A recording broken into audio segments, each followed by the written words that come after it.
여러분 안녕하세요. 부동산 보토칠성 김한쌤입니다. 3, 4월에 학원에서 진행 중인 심화과정 확인문제 제4회차 해설을 시작하겠습니다. 확인문제는 네이버 밴드에 매주 1회씩 올려드리고 있습니다. 구독, 좋아요 꼭 누르시고 알림 설정도 해두세요. 자, 이 시간은 대리문제부터 보겠습니다. 1번 갑은 자신의 엑스토지를 매도하기 위해서 을에게 대리권을 소유하였다. 갑이 본인이고 을이 대리인입니다. 네, 틀린 겁니다. 1번 을이 한정후견 개시 심판받은 경우 특별한 사정이 없는 한 을 대리권은 소멸한다. 틀렸죠? 한정후견은 대리권 소멸 사유가 아닙니다. 우리가 외웠죠? 본사, 대사성파. 본인은 사망 딱 하나고 대리인은 사망, 성년 후견 계시죠? 파산까지. 한정 후견은 없습니다. 1번이 정답이죠. 2번은 자기계약 쌍방대리는 허용되지 않는데 허체 본인의 허락이 있거나 확정된 채무액 허체 이때는 자기계약 쌍방대리 허용됩니다. 그럼 2번 을은 갑의 허락이 있으면 그 다음 말이 자기계약이죠. 갑을 대리해서 대리인 자신이 엑스토지를 매수하는 계약, 이게 자기계약 체결할 수 있습니다. 허락과 채무이행 가능합니다. 3번이 128조죠. 1번이 이무대리, 법정대리 공통된 소멸사유, 본사, 대사성파고 3번은 이무대리의 특유한 소멸사유입니다. 3번 갑은 특별한 사정이 없는 한 언제든지 을에 대한 숙권행위를 처리할 수 있습니다. 128조. 4번 갑의 숙권행위는 불료식 맞죠? 불료식 행위로서 명시묵시 다 가능합니다. 5번 을은 특별한 사정이 없는 한 대리행위를 통해서 체결된 엑스토지 매매계약에 따른 잔금이나 중도금, 계약금 다 수령할 권한이 있습니다. 1번이 정답입니다. 자, 2번 법률행위 대리 설명 틀린 겁니다. 1번 이무대리는 원칙적으로 복위인권이 없습니다. 복위인권은 본인의 승낙이나 부득이한 사유가 있어야 됩니다. 2번은 복대리인 잘 보세요. 복 잡으세요. 복이 받침이 기억인데 그걸 살짝 니은으로 바꾸면 본인이 되죠. 따라서 복대리인은 본인을 대리한다. 본인의 대리인이에요. 현명도 본인의 이름을 한다. 그래서 2번 복대리인은 그 권한 내에서 대리인을 틀렸죠. 본인을 대리한다. 2번이 정답입니다. 3번 대리인이 다수 수인인 경우 원칙적으로 각자 대리 맞아요. 4번 대리권 범위를 정하지 않은 경우 그럼 118조인데 대리인은 보존행위 할 수 있죠. 5번 제한능력자도 대리인 될 수 있습니다. 그럼 제한능력자인 대리인이 따라서 법정대리인 동의 없이 대리행위 할 수 있어요. 하더라도 법정대리인은 그 대리행위 취소할 수 없습니다.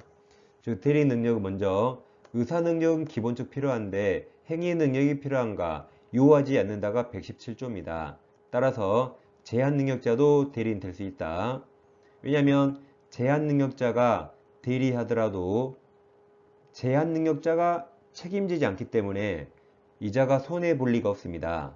따라서 제한능력자도 대리인 될 수 있기 때문에 이 제한능력자는 법정대리인 동의 없이 대리할 수 있습니다. 이거 유효예요. 유효니까 본인이든 법정대리인 둘 다, 본인과 법정대리인 둘 다 대리행위를 뭘 이유로? 제한능력을 이유로 취소할 수 없습니다. 5번은 정확히 맞았습니다.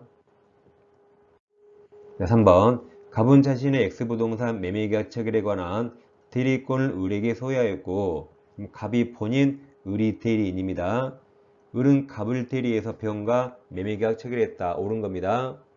1번 계약이 불공정한 법률행위 폭리행위인지가 문제된 경우 매도인의 본인의 궁박만 본인이라 궁박을 빼매 맞죠? 그러면 경설 무경험은 상태 여부는 대리인 을 기준 맞았고 궁박만 본인입니다.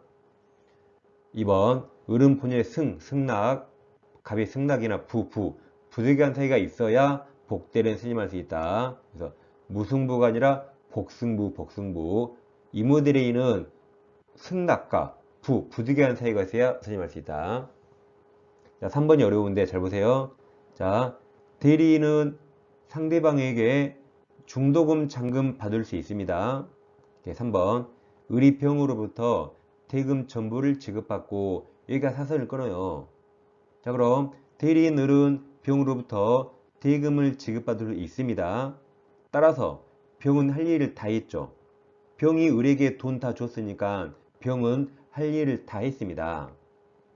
그 다음은 갑이 알아서 한 겁니다. 그 뒤에 아직 을이 갑에게 전달하지 않았더라도 그건 병과 상관없죠. 을이 돈을 다 써버려도 그건 갑과 을이 알아서 합니다. 병은 이미 사선에서 할 일 다 했습니다.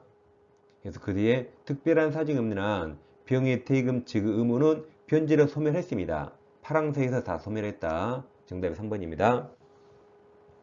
4번 을 대리권은 특별한 사정이 없는 한 병과 계약을 해지하거나 취소할 권한 포함되지 않죠. 가서 하라 그랬지 누가 깨라 그래서. 5번 또 나오네요. 대리인 을이 미성년자 제한능력자인 경우 갑은 을이 제한능력자임을 이유로 취소할 수 없습니다. 네, 정답은 3번입니다. 자, 무권대리와 상속 제목을 잘 보세요. 상속이란 누가 죽었단 말이죠. 그럼 죽을 때 뭐라고 유언했죠? 뭐라고 했어요? 그쵸, 거식이 없다, 거식이 없다. 즉 갑이 아버지인데 부동산이 있습니다. 자식 을 하나인데 을에게 팔아달라고 대리권 준 바 없어요. 그런데 을은 자식 하나라 아버지가 빨리 죽기를 기다립니다. 죽어야 싹 받죠. 근데 아버지가 죽으려고 생각을 안 해요. 근데 하루는 아버지가 친구들과 제주도 여행 떠납니다. 이때 을이 이때다 싶어서 아버지 인감이라 등기 서류를 다 가지고 나서 병한테 팔고 등기했습니다. 그리고 갑의 이름 현명했죠. 이게 무권대리라 갑은 살아생전에 추인권과 거질권이 있어요. 그런데 아버지가 여행에서 돌아왔더니 엄청난 일이 발생했죠. 하나밖에 없는 자식이 다 해먹은 겁니다. 그래서 더 이상 살 의미가 없어요. 재산도 없어 자식 얼굴도 못 봐. 충격받아서 급사망합니다. 죽을 때 유언했는데 유언을 뭐라고 했냐면 거식이 없다 하고 죽었어요. 거식이 없다. 그러니까 자식은 아버지 유언이 궁금하죠. 도대체 거식이 뭘까? 그래서 우리 설마 아버지가 죽을지는 몰랐죠. 나 때문에 죽어서 엄청 후회해서 아버지 부동산을 찾아와야지. 그래서 변호사와 상의했더니 아들 을이 아버지 갑 모든 권리를 단독 상속받아서 추인권과 거절권도 상속받았기 때문에 자기가 한 무권 대리를 아버지 갑 지위에서 추인 거절한다고 주장했습니다. 거절이 되면 무효가 되는 것이고 그럼 무효 주장 가능하면 무효 효과로서 병 등기 말소 청구할 수 있고 병이 점유했다면 부당이득 반환 청구할 수 있거든요. 이렇게 소송했는데 법원에서는 을은 추인 거절할 수 없다 그랬죠. 왜냐하면 이 신의성실 원칙에 반합니다. 줄여서 신의칙에 반합니다. 신의칙 중에 근반언 원칙이 있는데 근반언인이란 앞에 있던 언행과 반대 행동 금한답니다. 그러면 앞에 처음에 매매했잖아요. 매매하면 추인을 해야지 매매와 반대되는 거절할 수 없다 그랬습니다. 그럼 거절이 안 되니까 무효가 안 되는 거죠. 무효 주장 못해서 무효 효과인 등기 말소 청구할 수 없고 부당이득 반환도 청구할 수 없습니다.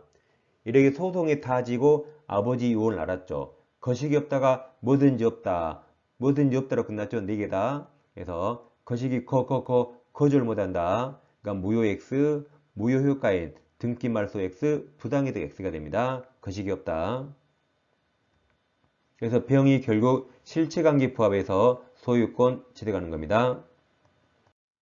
자, 문제 4번. 문제 대리권 없는 을 무권 대리고 을이 갑 이름으로 갑 부동산을 병에게 매도하여 소유권 등기해 주었다.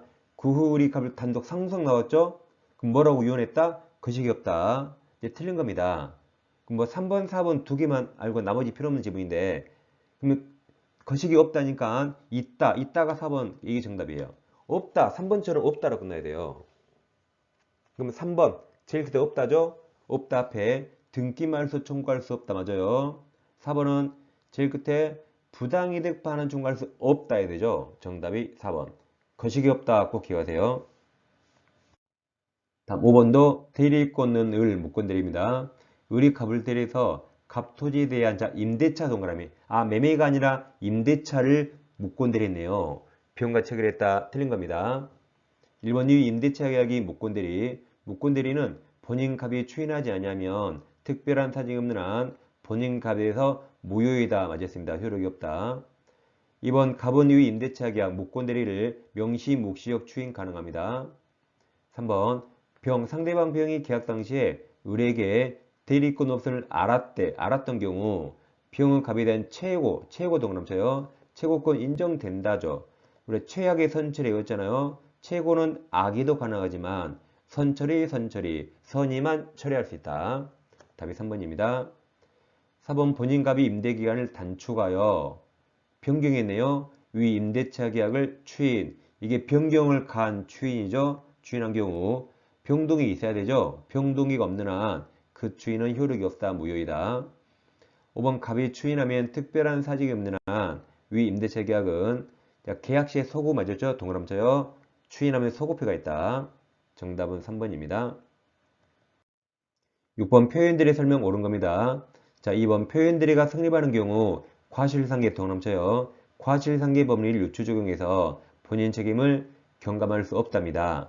과실상계는 교통사고처럼 손해배상액을 산정할 때 적용됩니다. 표현들이가 성립하면 손해배상하는 게 아니죠. 무권대리를 이행하니까 여기는 과실상계 법리 적용되지 않기 때문에 본인은 전적인 책임을 져야 되고 경감할 수 없습니다. 3번 민법 129조 표현대리를 기본대리권 동그라미 기본대리권은 뭐든지 다 된다. 따라서 앞에 있는 129조 표현대리권도 기본대리권 될 수 있어요. 그 다음 기본대리권은 민법 126조 표현들이 성립할 수 있다죠. 기본대리권은 뭐든지 다 된다. 4번 대리행위가 강행법규 위반하여 무효 동그라미 쳐요. 무효인 경우에는 표현대리 법리가 적용될 여지가 없습니다. 4번이 정답이죠.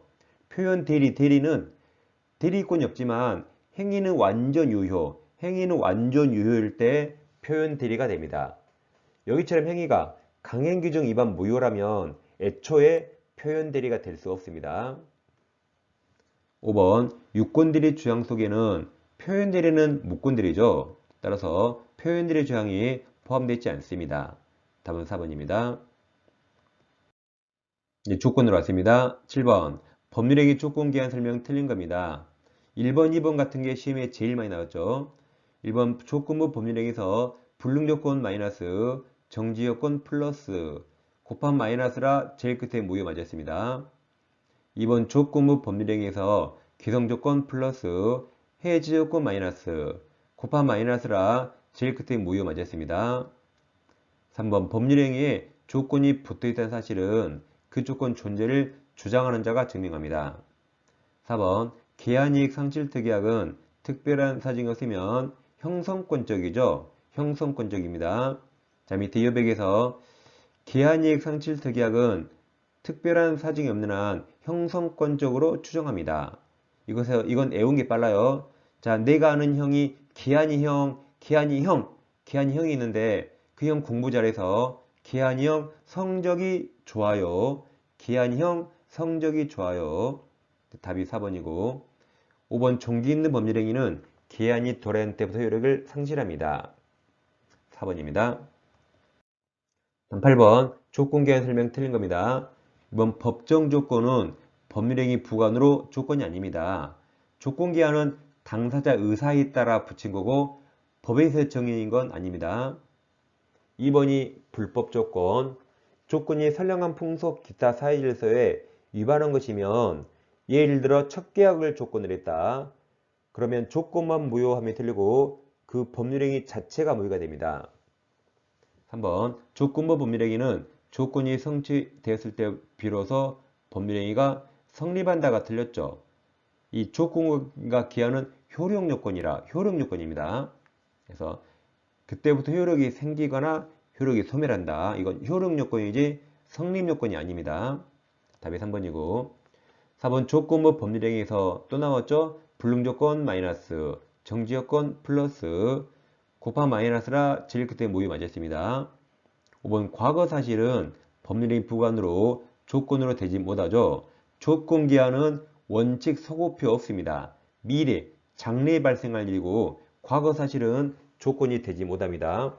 예를 들어서 오늘 여러분 애들한테 야 얘들아 너 어제 공부 열심히 하면 피자 사줄게 해보세요. 어제 공부 열심히 하면 피자 사줄게. 이게 말이 됩니까? 애들이 웃어요. 우리 엄마가 공부하더니 미쳤나고 웃습니다. 이렇게 원칙 과거 사실은 조건 되지 못합니다. 정답은 3번입니다. 자, 이 주가민법은 기출문제 위주로 하니까 기출문제가 시험에 가장 잘 나오죠. 반복되니까 확실히 숙지하시면 좋겠습니다. 다음 주에 다시 찾아뵙겠습니다. 감사합니다.